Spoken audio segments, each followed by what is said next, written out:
You have no idea what we're about to experience. Do you stalk anybody online? Be honest. You're all lying your asses off. I have been stalking this guy since I was first exposed to a video, an interview that he did with a guy named David Goggins. Who remembers David Goggins at the summit, right? David Goggins has a message for all of you. Do more push-ups. You with me on this? And how much more do you have in you? 40% more. After watching that interview, I was I was fascinated by David Goggins, but I was far more fascinated by the guy who is interviewing all of these extraordinary individuals and his ability to connect and engage and get from them who they are, how they became that way. That guy's gonna come up and he's gonna spend 90 minutes with you guys sharing all these extraordinary things that you can do and stuff that he has done in his own life to not build one company, but two companies. The second one at a value of $2 billion. They got like the fastest growing business in 1 year, like 57,000% growth in 1 year. Like when you're like, oh, I grew like 20%. 57,000% in 1 year. And he's gonna codify and share with you the tactical things you can do to get your mindset right, your attitude right, and your action plan right. But you gotta be in a state of level 10 to hear this kind of message. You cannot be like slightly tired from after lunch. You with me on this? Are you ready to accept some greatness? Are you ready to up your game and your mental toughness and your mindset? Yes? Ladies and gentlemen, give it up for my friend, Mr. Tom Bilyeu. Big round of applause, let's go. What is up, everybody? That was pretty impressive. That was some good energy. I won't play. Normally, the first thing I have to do when I get out here is get people out of their night coma. So it's very exciting that you guys have already done that for yourselves. Thank you, Tom, first of all, for having me. I am super excited to be here. He told me a little bit about you guys behind the scenes, about the level of accomplishment that it takes to actually be in this room, which is already extraordinary. But the thing that I find most interesting is he said that you guys are actually a group of people who want to learn. And he said that there were some tremendously high earners in here, but the thing that made you guys memorable was that you're coming to the table not to beat your chest about what you've accomplished, but to figure out what more you can learn. And my response to him on that was, and that's why they've been successful. That to me is one of the foundational building blocks of success, is ultimately it comes down to your mindset.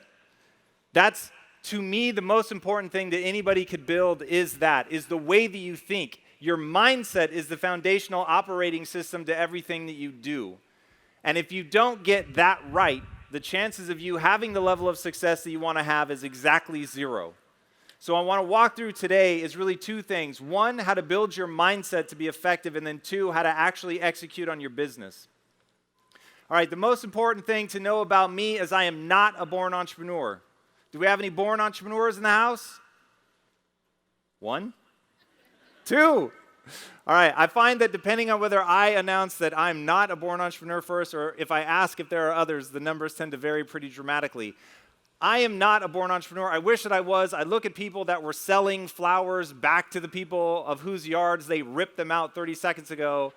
I'm really impressed. That was not me. I had a paper route when I was 12, and I was so scared to go knock on people's doors that I only made half the money that I could have made, because half was given to you as a paycheck from the newspaper company and the other came from your collections, which I didn't do because I was too afraid.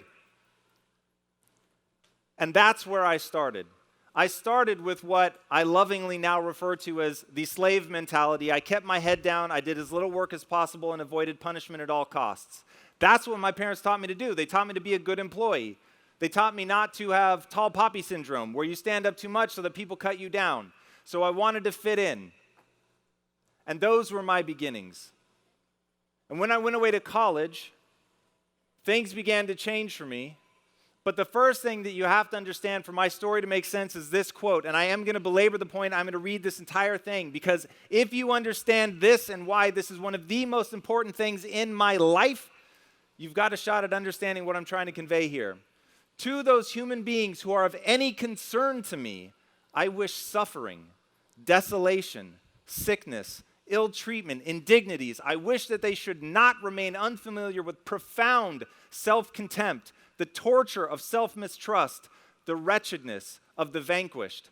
I have no pity for them, because I wish them the only thing that can prove today whether one is worth anything or not. That one endures. The question that life is going to ask of all of us is whether or not we're going to endure. If you want to do something extraordinary with your life, I'll promise you right now, the number one thing that you're going to have to do is be able to bounce back from failure after failure after failure without a loss of enthusiasm, as Winston Churchill pointed out. That really is the definition of success. It's the people that can get the crap kicked out of them over and over and over, and in that they do not ask, how am I a bad person? How is the world unfair? They ask only, what can I learn?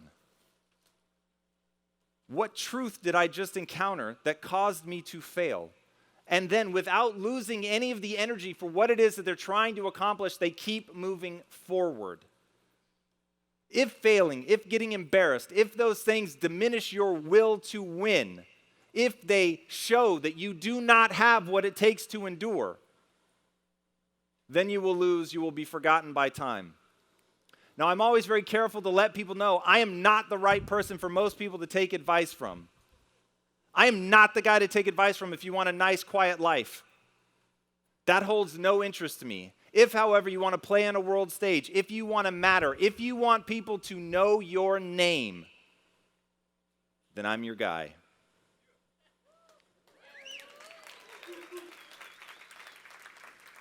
But back to me leaving for college. I did not show any early signs of success. My own mother, my biggest cheerleader, quietly assumed that I was going to fail.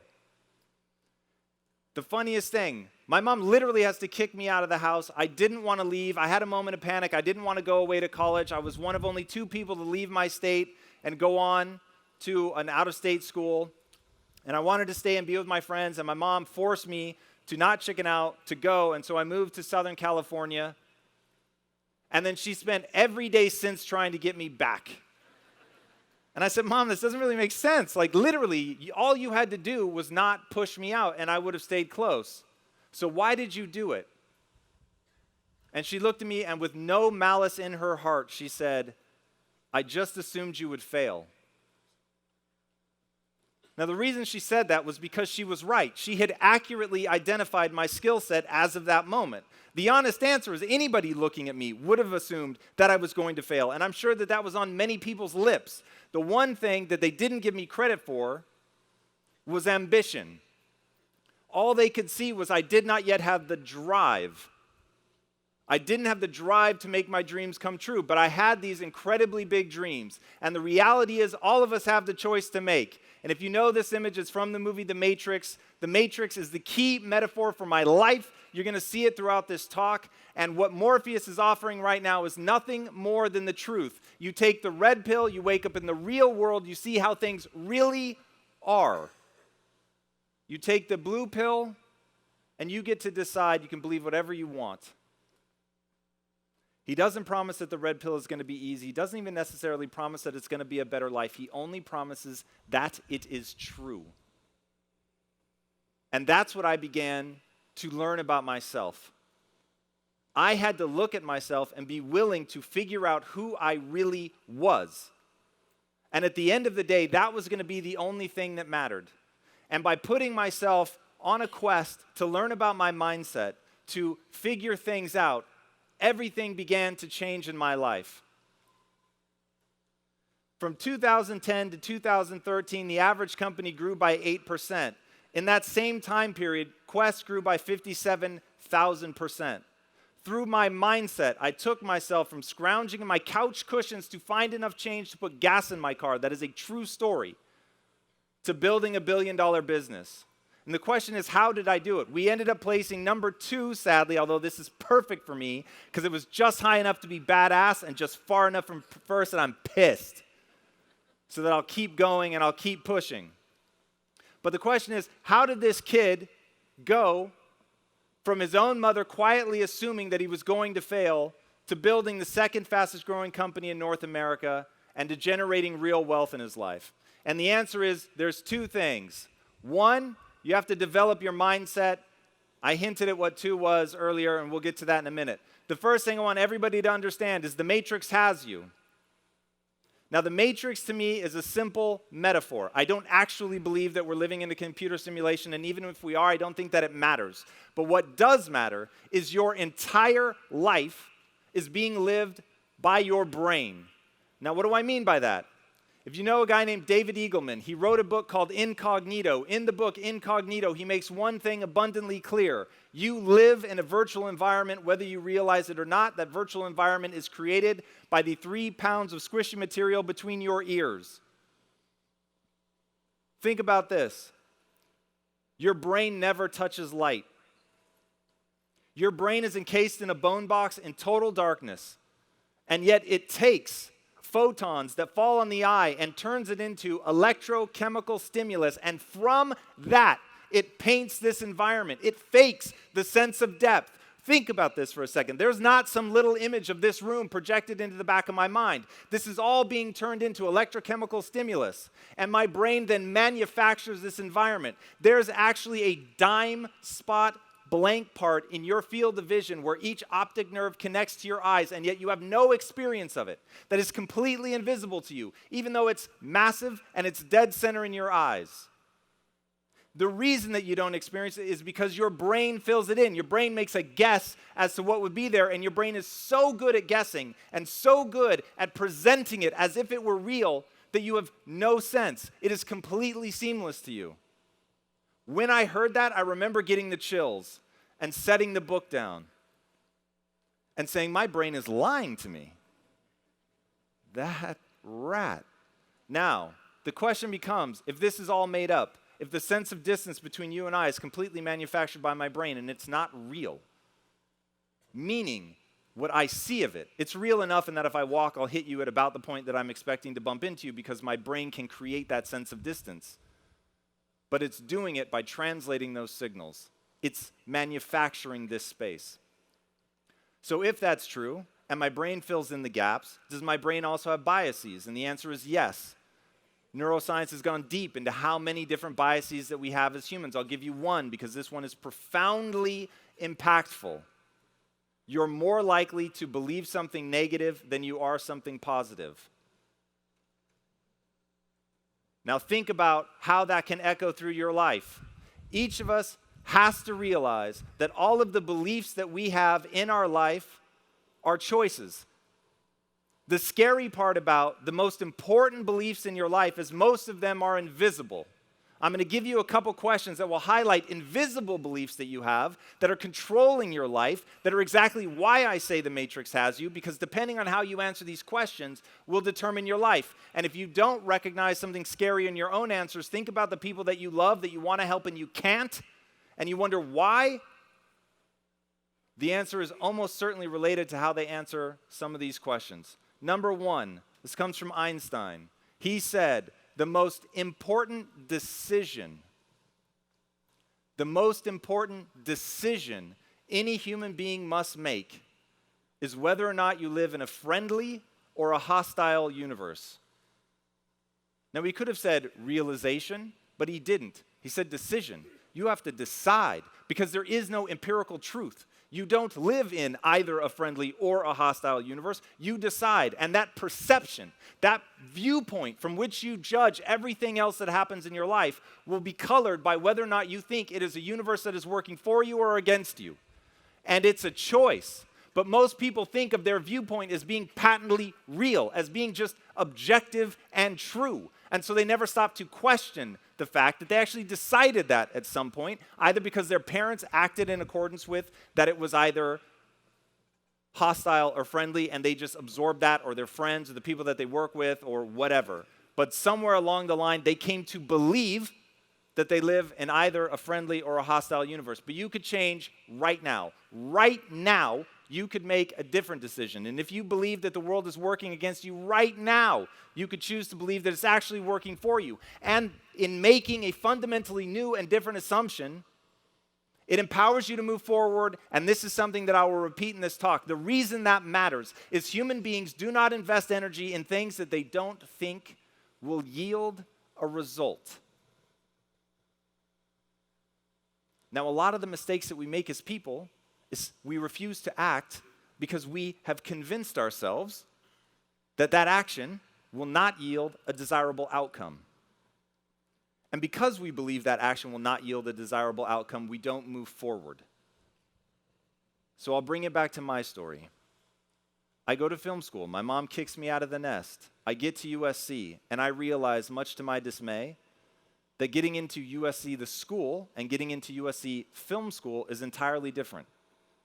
Statistically speaking, you're more likely to get into Harvard Law than you are into USC film school. Not that you have to be brighter, just that the number of people are applying is so vast that virtually nobody gets in. And so they have this whole thing that they see people do all the time, which is they act as if they've already been accepted, they start taking the courses, they never get accepted, and they end up wasting a year of college.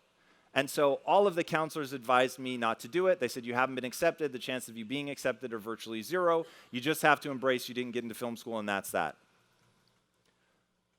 But I took one of the people out on the admissions committee, and I took him out to lunch. And I said, what do you look for in accepting people? And he said, well, our standard criteria is you need to have at least gotten a 1,300 on your SATs. And I had a panic attack. And I had a panic attack because I got a 990 on my SATs, and I took it twice. That was my combined score, which is horrifying. Monkey spreading feces randomly on the paper was scoring better than me. People used to joke that if I had just put my name and left the rest blank, that I might have done better. So now you see why my mother quietly assumed I was going to fail. But I took this guy out, and I said, okay, well, are there other ways to get in? And he said, well, just apply again as a junior, because there's really two times that we accept people, as an incoming freshman and then as an incoming junior. As an incoming junior, I don't look at your SATs anymore, I just look at your grades. So if you take the next 2 years and just get good grades, I won't even look at the rest of your application. I'll know whether or not you're going to be good at school. And so I took his word for it. And going back to that notion of believing that my energies would be rewarded, I locked myself in a dorm room for 2 years. I did not date, I did not drink, I did not go to parties. All I did was work. And I got in. Thank you. Unfortunately, wait till you hear how that story pans out. It doesn't work out so well. So my first year in film school, I crush it. It's amazing. I really start to gain confidence. I think I'm doing well. People are starting to pay attention to me in the school. I'm thinking this is all going to work. As a kid, I'd promised myself 2 things. One day I will be rich, and one day I will have 6-pack abs. And I thought this is going to be amazing. Part 1 done. I'm going to graduate, get the 3-picture deal. This is going to be awesome. And then my senior year, they only select 4 people to direct a senior thesis film. So harder to get into USC Film School than Harvard Law, and then of all the people that get in, only 4 get to direct a senior thesis. And I got picked to direct a senior thesis. But remember, the story does not end well. I do my senior thesis, and I roll up with the confidence and swagger of somebody who knows they don't know what they're doing. It was all bravado, all projected, nothing real. Inside, I'm sweating bullets. And I ruined that film. I crash and burn so dramatically and spectacularly in front of my entire class. It was one of the biggest embarrassments of my life. It was so bad that I actually stole the master copy of my film so that it could never be watched again. You could go right now to USC and see George Lucas's student film, but you couldn't see mine because it's in my basement. That's how bad it was. This is not me like being coy. It really was that bad. And I really did that bad of a job. And I really got slapped around, and I realized that walking in with that level of arrogance and not being prepared and thinking that talent is real versus that everything that I'd gotten up to that point had been the result of hard work. In this one area of my life, I'd become so blind to the fact that the only thing that had ever brought value in my life was me being willing to acquire the skills, to open my eyes, to recognize the truth of the way the world works. Figure out what I need to do and execute against it. I thought I was talented and that you either had it or you didn't. And I was so afraid of not having it by birth that I literally went on a suicide mission. And I didn't spend any time trying to get better. and so I crashed and burned. Now, that was a belief. That was something that I had chosen to believe, that people are born with something or they're not. But the reality that I have learned is you are all hopelessly average by birth. We all are. And that's the great news. Because the most important thing to understand about the human species, we are the ultimate adaptation machine. If you guys were paying attention, not too long ago, they sequenced the human genome, and they realized that the human genome has 20,000 genes. And everybody, they thought that they were going to cure cancer, all the diseases, age-related disease, everything, type 1, type 2 diabetes was all going to be a thing of the past. We were going to have it figured out. And then we realized that an onion has more genetic diversity than we do. And how could that be? And so they're literally going, is this really possible? Do we misunderstand something? Like, how is it that an onion has more genetic diversity than we have? And somebody finally said, hey, maybe all this stuff that we've been referring to as junk DNA, maybe it actually plays a role. And then they began to realize that all that junk DNA that was outside of those 20,000 genes that we saw expressing themselves is what is called epigenetics. Now, if you've ever heard of epigenetics, that's amazing. You're way ahead. If you haven't heard of epigenetics, let it become one of the most important things in your life, because epigenetics is what has made us the most dominant species this planet has ever seen. It is the only thing that you need to know. It's what I call the only belief that matters. The only belief that matters is that you can learn anything. I don't need you to believe that you're good now. That doesn't matter. Who you are now is totally irrelevant. The only thing I want to know, who are you willing to become, and what's the price you're willing to pay to get there? And that's what humans are designed to do. If you put us under stress, we can learn something new. We can get better. There was a woman that swam the Bering Strait. If you know the Bering Strait, it's the bit that connects Russia, or the body of water that separates Russia and Alaska. It is about as cold as non-frozen water gets. And she swam it in a wetsuit. And the only way that she was able to pull it off was for a year she cold conditioned herself. And in cold conditioning herself, her body actually changed, and she adapted more what's called brown fat, which is thermogenic. So she had a physiological response to the stressor that she put her body under. Now, we can do the same things all day. In fact, you're doing it right now. You are here in this space to put yourself under a stressor, to learn something new, which you will then go practice. And as you put it to use, your body is going to solidify that through a process called myelination. This is actually how the brain rewires itself. If you've ever heard of brain plasticity, this is how all of that works. Now, once I began to understand that, once I realized that there was a mechanism at play here, then I could harness that mechanism and I could get where I wanted to go. That belief that I said, the only belief that matters, that you can learn anything, made me think about this movie, Limitless. Your potential is limitless because humans are designed to adapt, grow, and get better. We have a flexibility that no other species has. Think about a horse. The day that it's born, it can run, can jump, can feed. The day that a human infant is born, it can't hold its own head up. It is a lump of flesh that shits on itself. They're a mess. And you literally have to take care of them for months and months and months, years. The horse, however, isn't very flexible. A horse is a horse is a horse, no matter where you take it. A human, on the other hand, can not only survive, it can thrive anywhere on this planet. From the deserts to the bottom of the ocean. We've taken humans to the moon because we can adapt to our circumstances. And that belief that you literally can force your body and mind through an adaptation process to get good at anything. And this is what brings us back to my story. What I realized was I could get good at anything I set my mind to. I was going to have to work my ass off. I may have needed to work harder than other people. Maybe people that were scoring, which when I was a kid, 1,600 was the perfect SAT score. Maybe those guys had it easier. But I now had a choice. I could either lament that they had it easier than me, whine about how unfair it was, or I could get to work. And what I chose to do was get to work. It's a concept I call minding the gap between who you are today and the person you need to become in order to execute against your dreams. There is a gap of skills. Now, I believe, based on the way that humans are designed from a DNA perspective, that literally the reason we are here is to find out how many skills we can acquire that have utility, and then put that utility to the test in service of something larger than us. That's the path to human fulfillment. Fulfillment. One thing I want to make really clear, and if you ignore everything else, this is the one where you stop and you pay attention, because this could save years of your life. The game you're playing is not success. The game you're playing is not money. The game you're playing is brain chemistry.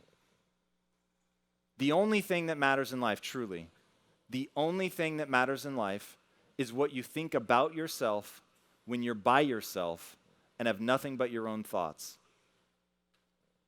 If in that moment you feel good about who you are, who you're becoming, what you're capable of, and what you're willing to do to make a better future for yourself, those you care about, and other people around you, you will love your life. It is the single most pleasurable neurochemical state is deep fulfillment. Okay? Not happiness. A bowl of ice cream brings me a lot of happiness, but it is a very transient experience. Deep and lasting fulfillment matters, and what that comes down to is how you feel about yourself when you're by yourself.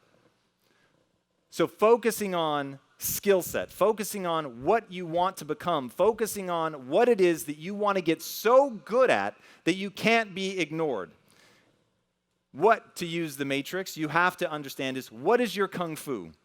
What is that thing that you're going to become so extraordinary at that you can outperform other people? And one thing I want to make abundantly clear, there is a huge difference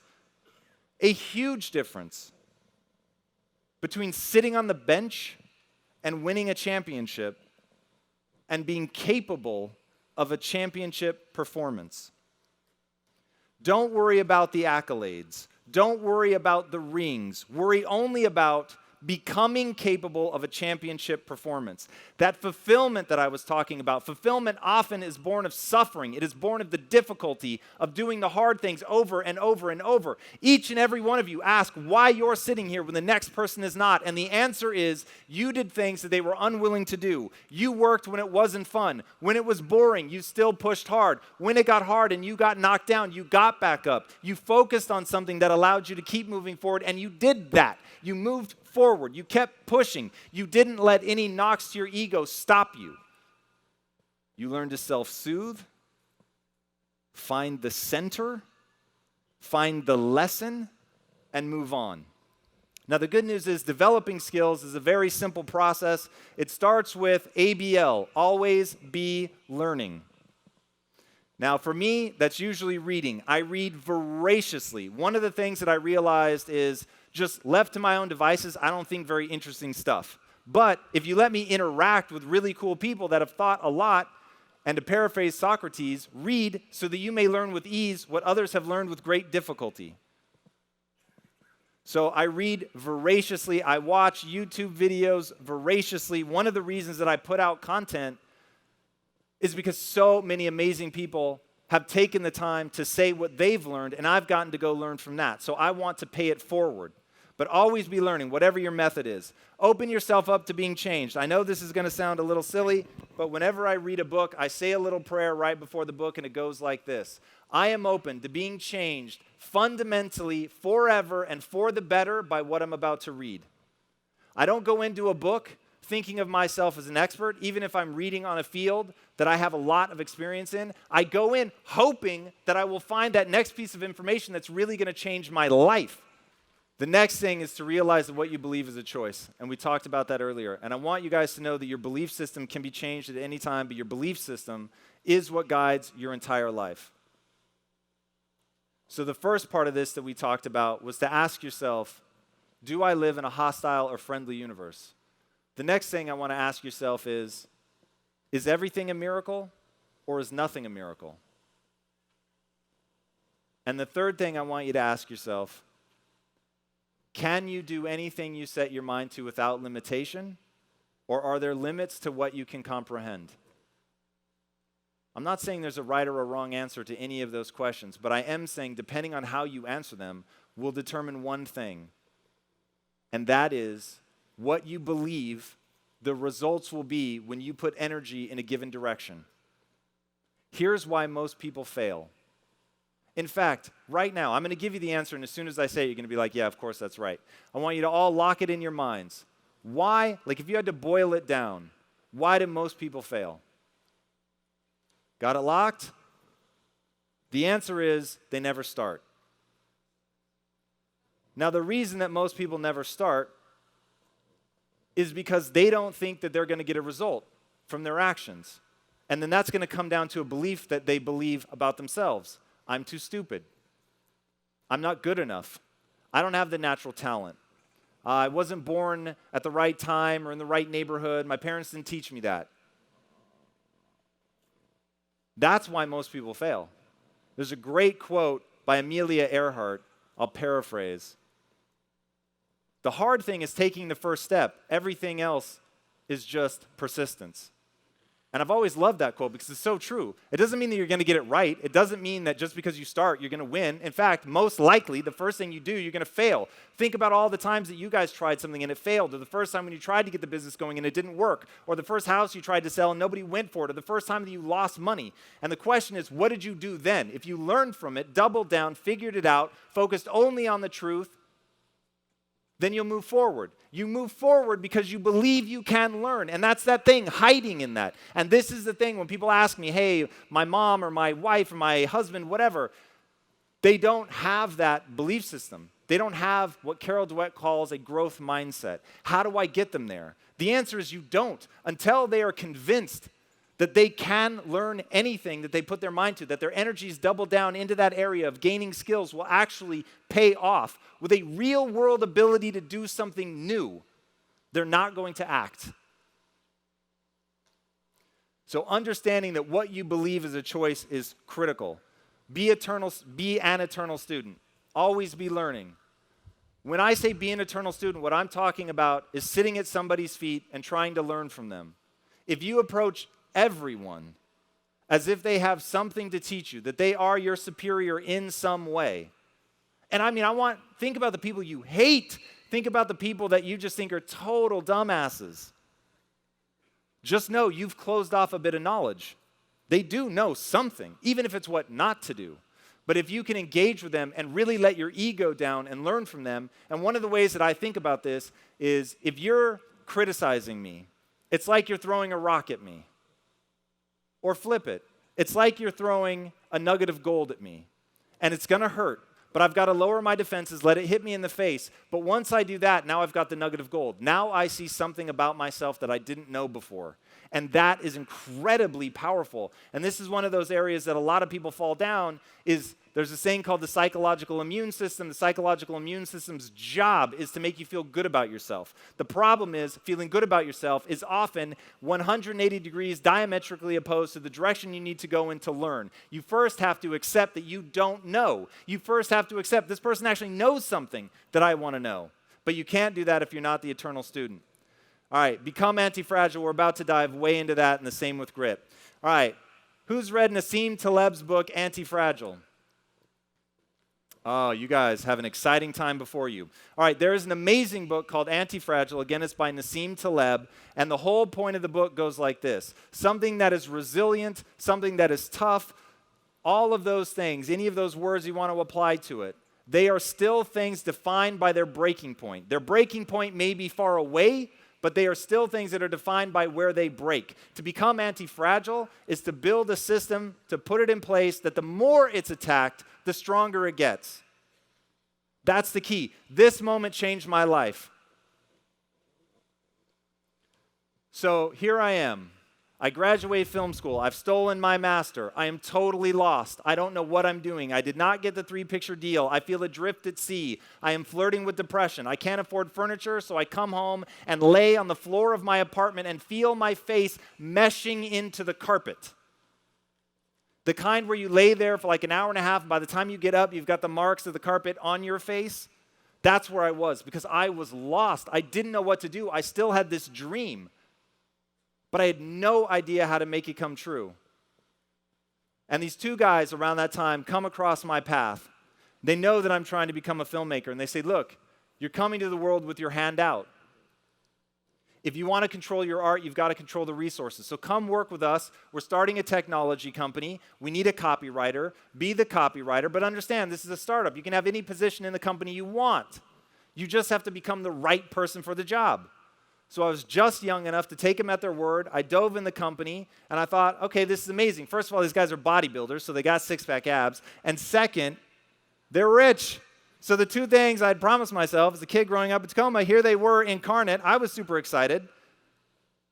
And the same thing, they didn't promise that it was going to be easy, just that it was real and there was really an opportunity. So for 6.5 years, I put my head down and I worked my ass off. I worked day and night. And I was getting better, but there was something holding me back. And I remember one day I was arguing with them. They had an idea. It was a great idea, but I had a competing idea. And even though I knew their idea was better, I kept fighting for my idea. And in my head, there was a voice screaming like, shut up, you know this is wrong. And if you actually want to get rich, like winning this argument is going to move you away from that. So what are you doing? And so after the argument, I finally convinced them. And so now I'm having this moment of crisis where I'm like, holy hell, I just won the argument. And oddly enough, it feels amazing. But on the other side, I know that I just moved myself backwards. So what do I actually want? Do I want to get rich? Or do I want to move towards my goal of feeling good about myself? Which of those is real? Because I tell people that I want to get rich, but I'm acting like I just want to feel good about myself. And in that, thinking through it, I realized I need to feel good about myself. And if that's true, then I should just get away from these guys because they make me feel badly about myself all the time. They're smarter than me. They're 10 years ahead of me on their entrepreneurial journey. I'm never going to be able to catch up. This is a total misery. I just can't keep living like this. And then I had the only thing in my life that I'll call a true epiphany. And I realized that I could switch what I built my self-esteem around. Because at that moment, my self-esteem was built around being right, being smart, being good, being worthy. All things that are very fragile. Because as soon as I encountered someone smarter than me, I felt badly about myself. As soon as I was wrong, I felt badly about myself, which then made me feel not worthy, which then compounded how badly I was feeling about myself. So I got into this horrible spiral, and I thought, what is it that I could choose to feel good about myself based on that would also, at all times, move me towards my goals? And the answer that I came up with, and I've thought a lot about this, and I can't come up with a better one, but if anybody has it, I'll take it, is to switch my identity around to being the learner and being willing to admit when I was wrong. So I stopped thinking of myself as somebody who was smart, and I started thinking of myself as somebody who learned. And I started rewarding myself emotionally for admitting when I was wrong, to admit that I was wrong really fast, that I could pour myself into an argument when I really believed it. And I would fight for something. But the second that I realized somebody had a better answer, I would stop immediately. And I would say, you've convinced me. Your answer's better than mine, let's do that. And then I would become the energy for that. And if you're ready for the really weird twist of fate, even though the whole time I'd be saying it was his idea, it was amazing, but it's a great idea, and now let's do X, Y, Z. Let's really run with this. I started getting a lot of credit. I got credit for never being afraid to admit when I was wrong, and I got a lot of credit for breathing life into that idea. And so then people wanted to be around me. They wanted to give me their great ideas. They wanted me to lead because they knew that they could trust me with their ideas. And that changed everything. And that's how I began to really move up in the company. And it was absolutely incredible and life-changing. And in fact, of all the things, when people ask me, like, what's the one thing that led you to having the kind of success that you've had? I say that. I switched my identity, my sense of pride and self-esteem around to something that is truly anti-fragile. Because now if you tell me that I'm stupid, I will say, awesome. In what way? Because if you tell me in what way I'm wrong, if you tell me in what way I'm ignorant, then I can learn. Go back. The only belief that matters. You can learn anything you set your mind to. So someone telling you that you're stupid or undereducated or you don't know what you're talking about, fantastic. Even if they're just trying to be mean. And by the way, when people are trying to be a dick to you, chances are they pick something that's real. They're going to come after you with some real shit. Be ready for that. And that's where most people shut down. It's like, oh, that really hurts. You throw up the psychological immune system, you explain them away, they're a dumbass, they don't make as much money as I do, all things that will probably be equally true. But where does that get you? It keeps you ignorant to a truth about you, by the way, that the rest of the world knows. In fact, here's something if you're really ready for some truth. All the things that you hope nobody notices about you, all the weaknesses in your game and your skill set that you think are so wonderfully hidden, everyone knows all of it. I mean, that's a great irony, right?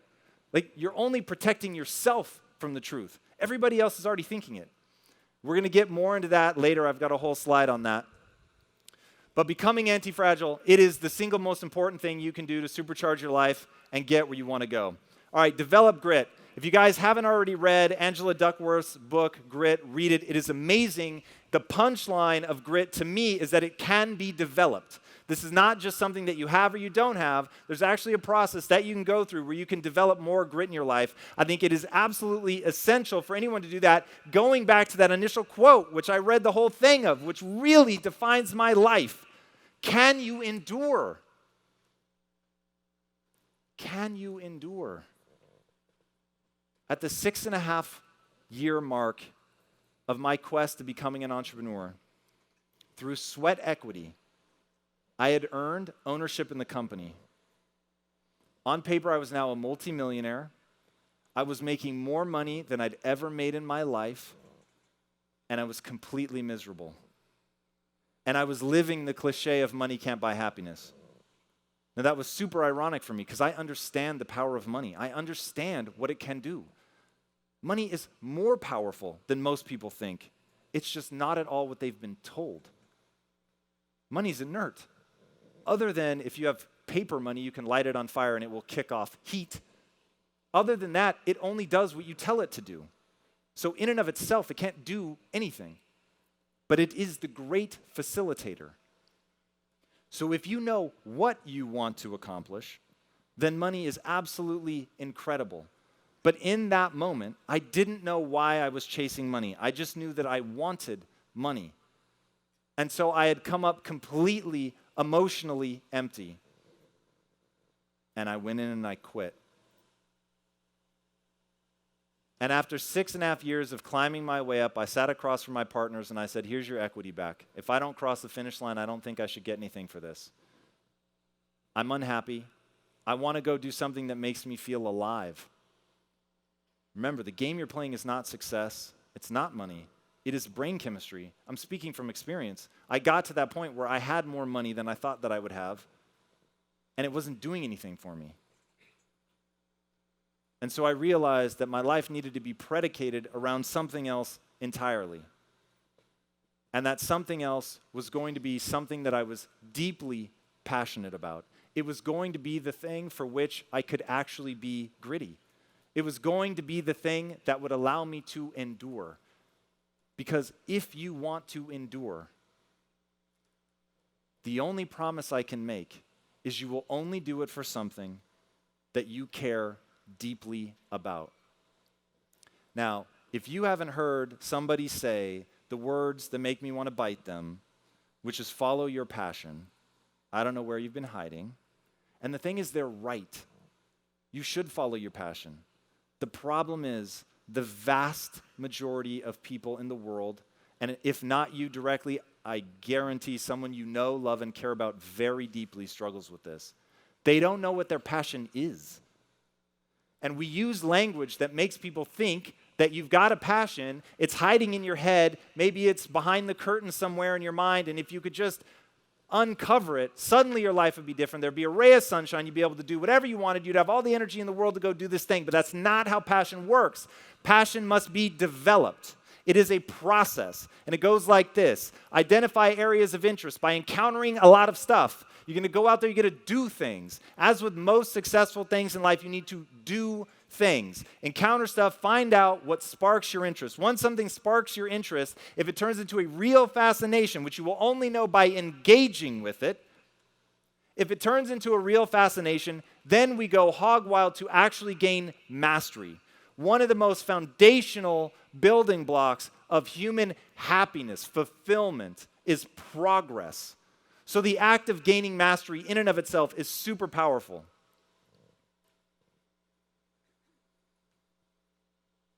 As you go down the path of gaining mastery, you're going to realize whether or not this is something that you're going to want to invest heavily in. But it only happens if you actually set out. And the way that I tell people to do it, if you can look at something and say, I want to be the best in the world at that, and that excites you, then chances are that's going to be a real passion for you. If it's not, pivot, try something else. If you find yourself pivoting too much, chances are you just don't like doing the hard stuff. Because here's the reality. To become the greatest in the world at anything, you are going to have to work your ass off. I interviewed a guy, if any of you have ever seen my show, Impact Theory, I interview some of the most incredible people on the planet, and we had a guy on named Jay Williams, former NBA player, and he said one of the most impactful moments of his basketball career was playing against the Lakers. He went into the gym, he thought he was going to be the first one there, and then he was going to be practicing, and Kobe Bryant was already on the court practicing. Jay then practiced for like an hour and a half. This is before the game. So they still have a game to play, but he practices for an hour and a half. He sits down and realizes Kobe is still practicing. And he sits there and watches Kobe practice for like another 45 minutes. Kobe then goes on to have an amazing game, scores like 40 points, crushes them. Jay goes up to him after the game and says, Kobe, I just have to ask, why did you stay so long on the court before the game? And Jay said, or Kobe said, I saw you come on to the court, and I needed you to know that I was willing to outwork you. And he said, I don't mean any disrespect by that.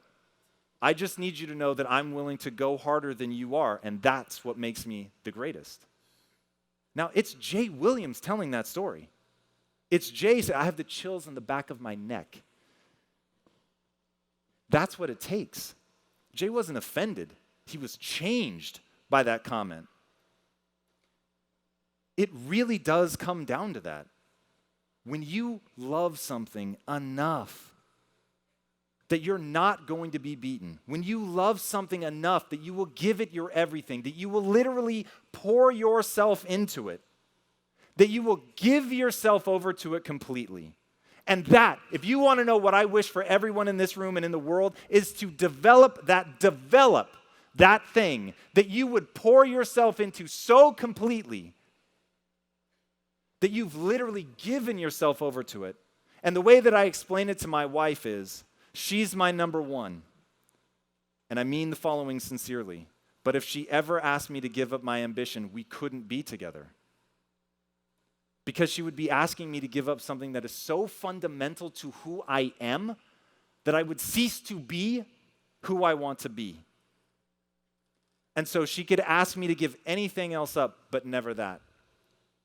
And for people to find that thing, like when I tell people that I work hard, smart, and long hours, they always freak out on the long hours part.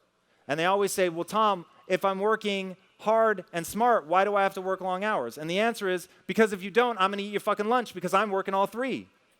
That's the truth. You will always lose to the person that's doing all three, and somebody out there somewhere loves what they are doing so much. They have cultivated that to be at the absolute center of their universe and who they are. And because of that, they are all the way in. And you will lose to them when you come head to head, I promise. I'll take an amen on that one.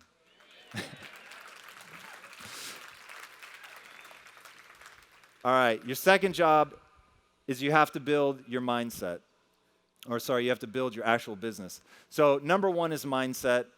And by the way, I'll throw this out more to plant seeds for questions later, which for those of you that don't know me, after I give a talk, I will make myself available for questions. Normally I say until the last question is answered. Today I actually have a hard stop, but not till 8:30.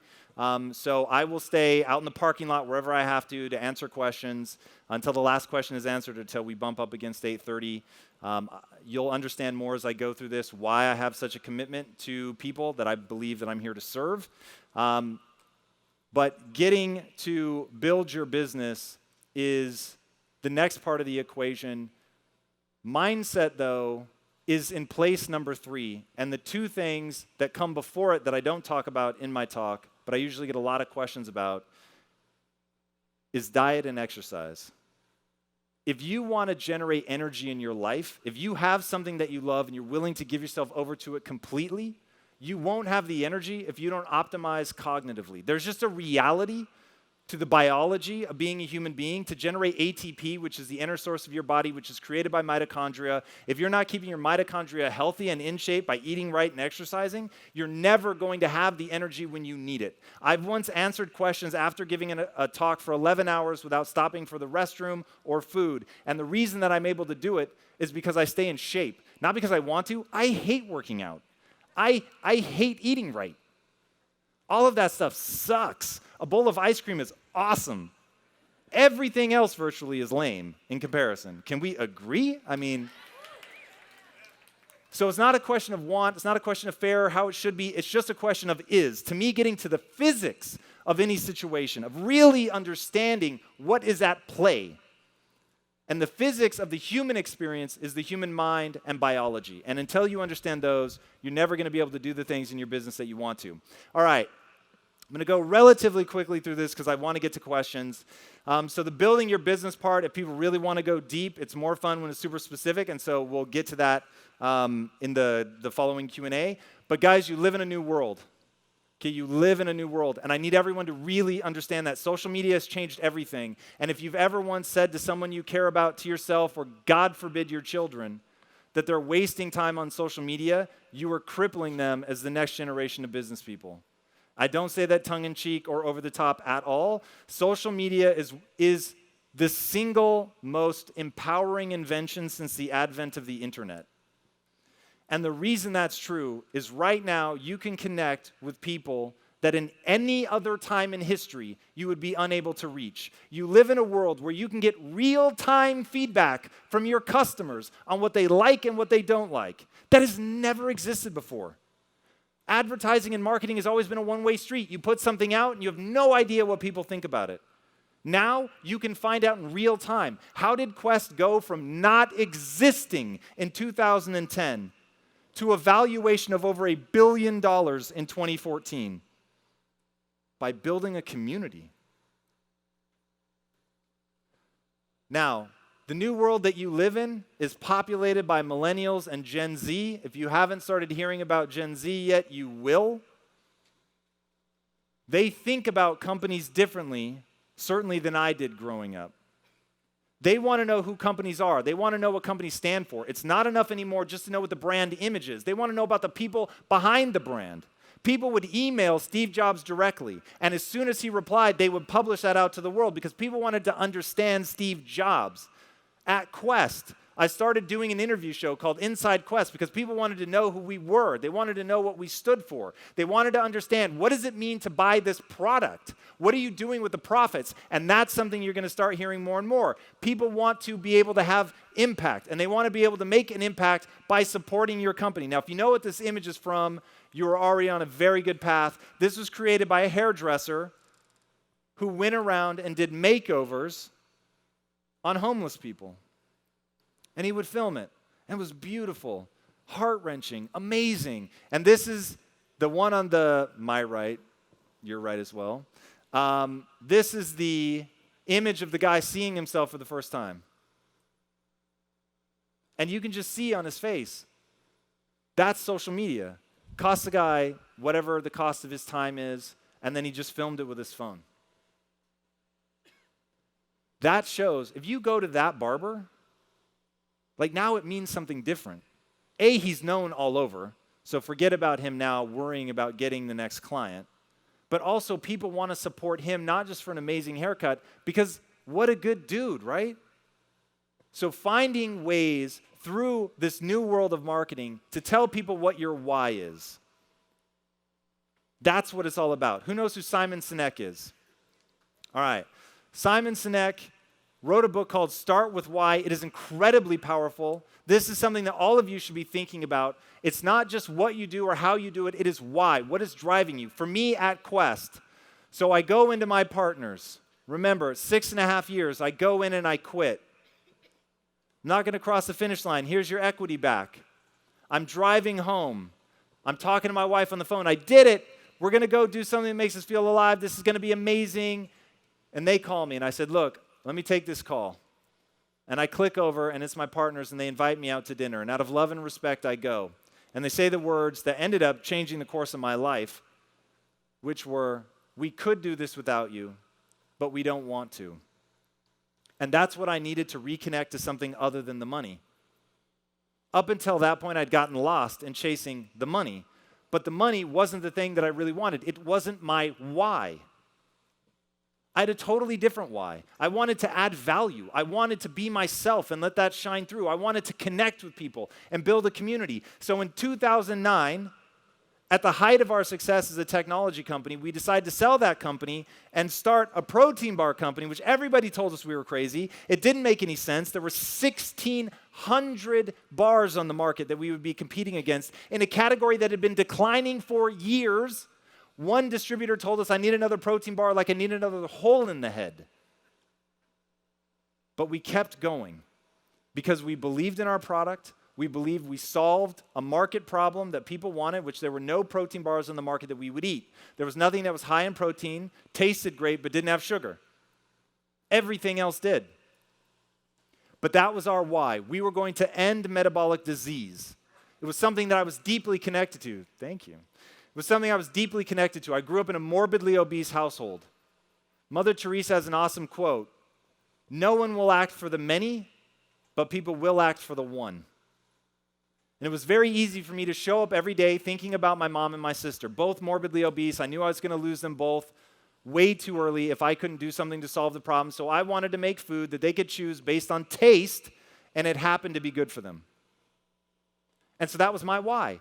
That was how I showed up every day, fighting when it got hard, when I was tired, when everything seemed like it was going in the wrong direction. I would hold on to that. That was my anchoring moment. So find that for yourselves. And finding that needs to be something that is entirely focused on delivering value. Whatever it is that you do, whatever your business model is, in everything that you do, from who you sell a property to who you rent it out to who you buy it from, everything, you need to be focusing on an exchange of value and making sure that that goes both ways. Karma is good business. Doing the right thing is good business. And it wasn't always true. Decades in the past, you could hide all that stuff. It was probably better from a pure financial standpoint to just count your pennies, to always be thinking about profitability. But you live in a hyper-social, highly connected age where one of the most potent and powerful marketing vehicles that you can do is to be good to people. Treat them well. And that brings us to the new kingmakers, authenticity and transparency. I'm on camera way more than I'm comfortable with, and certainly more than I ever thought that I would be.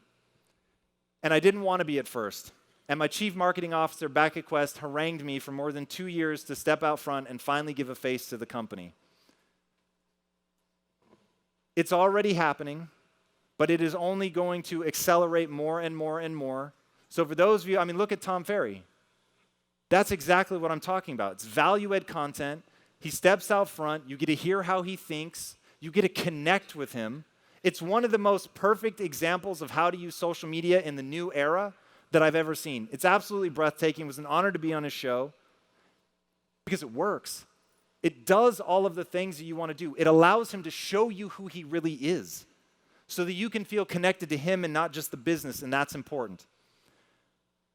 If you haven't already read Ray Dalio's Principles, be sure to read it. It's the most important business book ever for me. It totally rocked my world and showed me what it really looks like to build an organization, not just a business, but an organization. I'll sum it up by saying it's a meritocracy. It is creating an organization and a way of thinking within the company where everybody is focused on one thing and one thing only, the truth. And the truth is often very hard to hear. But if you believe you can get good at anything you set your mind to, suddenly the truth is the most powerful thing that people can give you. We have an inability. Remember, our mind has all these things going on. The brain has biases. It's trying to keep us safe. It's moving us in one direction or another. We're not always completely aware of what the mind is doing. But if we can get other people to understand that we want the truth, that we welcome the truth, then the best idea can actually win because nobody's holding their tongue. And I'll give you an example. We've implemented this in my company, Impact Theory. And I will give you one quick short note to see how hardcore this is. If you have a critical thought, even if you keep it only to yourself, you have violated the principles of our company to not verbalize that externally. So if you think somebody doesn't know what they're talking about, if you think somebody is being sarcastic to be mean, you got to call it all out. Now, if you just had a glimpse of the mass chaos that would ensue from that, you're getting the right idea. Read the book. It is transformative. I think it's how every company should be run, where the only thing that survives is truth. It's fascinating the way that he does it. I won't go into a whole thing. All right, we all have technology to take advantage of it. You want to put the humanity back in it. Technology should be a way for people to connect. Social media should be a way for you to learn about your audience, for them to be connecting with what you're doing. The reason that social media is amazing, it's largely free, it's real-time connection, it's raw feedback, whether you want it or not. There's different platforms for different audiences. You can do rapid tests and get rapid results, and I think that's really important, making sure that you're testing a lot of different things. And most importantly, it gives you the ability to build community. January 4th, 2017, I started Impact Theory. As of January 4th, 2018, so exactly a year later, we have roughly 650,000 people in our ecosystem starting from scratch.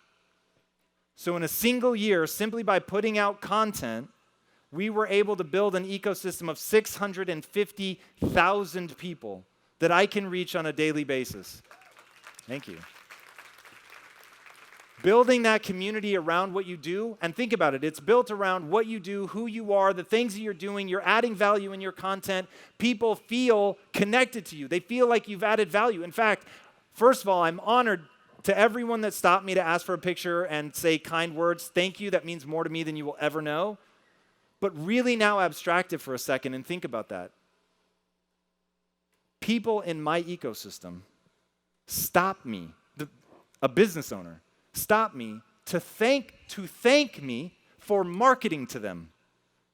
Really think about that for a second. When was the last time you put out a marketing message and people were like, whoa, your marketing is so amazing. If I see you in the street, I want to stop, take a picture, and thank you for changing their life. It's my marketing, and I don't hide that. I tell people exactly what I'm doing. But that's what it can be when it's done right. All right, don't market, build a community. Growing your community is everything. We've talked a lot about that. Now, the last thing that I'll leave you with on the tactical is, what if I told you that your customers hate your content? Because they almost certainly do. Because people are trying to sell, they're not trying to add value. To give you an idea, I looked for some special things going on in the housing world on YouTube. These two videos alone have over 40 million views, which, by the way, even at a third of a cent, those 40 million views are hundreds of thousands of dollars just in ad revenue. But then it so happens the guy actually isn't a real estate agent. But if he was, it becomes the equivalent of that barber going out and giving haircuts to people for free to bring that joy to them. So finding something clever, it doesn't have to be that, but finding something clever that's going to reveal who you really are, show your value system. All right, last but not least, this only all works if you execute. To execute, you have to have crystal clear goals. I find that this is where people fall down. Their goals simply aren't clear. If you don't know exactly what you want, you're never going to be able to execute against it. If you come to me and say, I know exactly what I want to win a gold medal in the Olympics. Awesome. Winter or summer? Summer, great. Tennis or swimming? Swimming, great. Backstroke? Medley, freestyle? What is it? Until you get to the real specificity, you don't know how to train against it. You don't know what skills you need to get. You don't need what parts of your body that you're going to need to develop. So it starts with having a distressing level of clarity, which is where most people fall down. All right, don't be romantic, be pragmatic. You need to be looking at the data. And a piece of advice that my father-in-law gave me that I ignored for 3 years, much to my dismay: pulled me aside and he said, he went from growing up in a tiny village in Cyprus, which until I met my wife I'd never even heard of, grew up in a tiny village, not town, in Cyprus, goes on to run one of the largest shipping companies in the world. And he said the way that I was able to do it was I learned more about any deal than anyone else in the room. And so it didn't matter when I was 19 that I was 19. It didn't matter when I was 25 that I was only 25. I knew more about it than anyone else. And so people started to turn to me. And that's how he rose and ultimately how I took myself from copywriter to being an owner in the company. All right, grind, baby, grind. That was me for 2 years. Hairnet, lab coat, gloves, working so hard on a production line because I was thinking about my mom and my sister that I would wake up in the morning in the middle of the night with my hands cramping closed. That's how hard you have to work to achieve excellence. Because at the end of the day, guys, no one cares what you're trying to do. They only care what you actually achieve. And here's the reality. There is only one way to get where you want to go. There's only one way to become the best in the world. And that way is not, I promise, to lower people's expectations, manage them, and step comfortably over and say, see, I delivered on that. There is only one path to greatness, and that path is exactly set the bar ridiculously high and then surpass all expectations. So I will leave you with this. Humans are the ultimate adaptation machine. You're literally designed to change, to grow, to get better. It comes down to how hard you're willing to work. I don't want you guys to think about who you are today or what you've already accomplished.